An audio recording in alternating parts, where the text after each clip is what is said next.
A very good morning to all my dear students. How are you? I hope you all are fit and fine.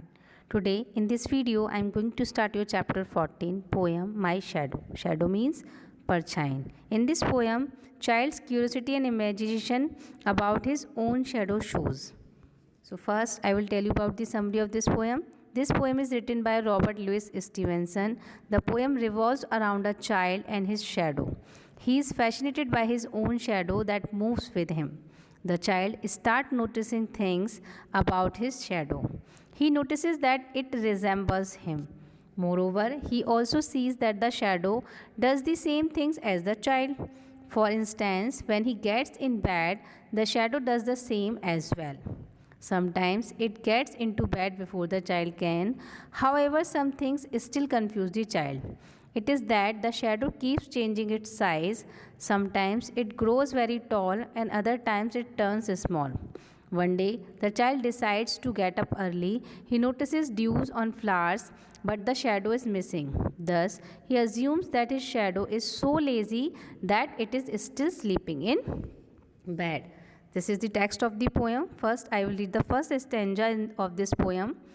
I have a little shadow that goes in and out with me, and what can be the use of him is more than I can see. He is very, very like me from the hills up to the head, and I see him jump before me when I jump into my bed. In this stanza, the poet wants to say his shadow go along with him everywhere. He is fascinated by his shadow and the fact that his shadow is exactly like him from hill to head and is always with him. He sees it jump into the bed before he does. The rhyming words of this poem: way, say, go, grow, slow.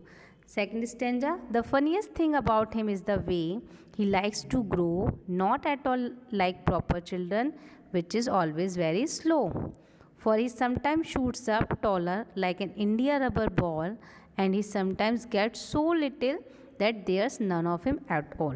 In the second stanza, the poet finds it funny that the shadow sometimes shoots up and becomes tall like an India rubber ball, and sometimes becomes so small that there is no shadow at all.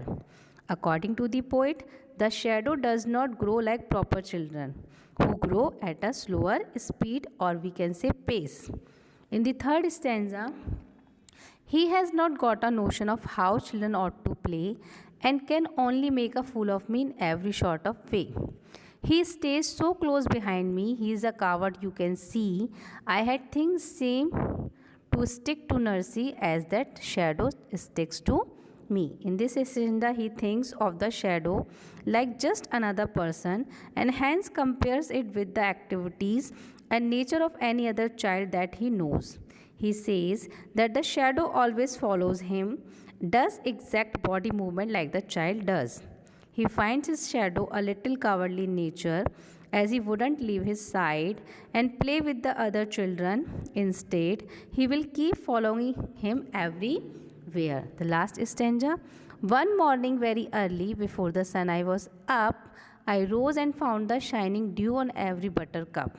But my lazy little shadow like an errant sleepy head.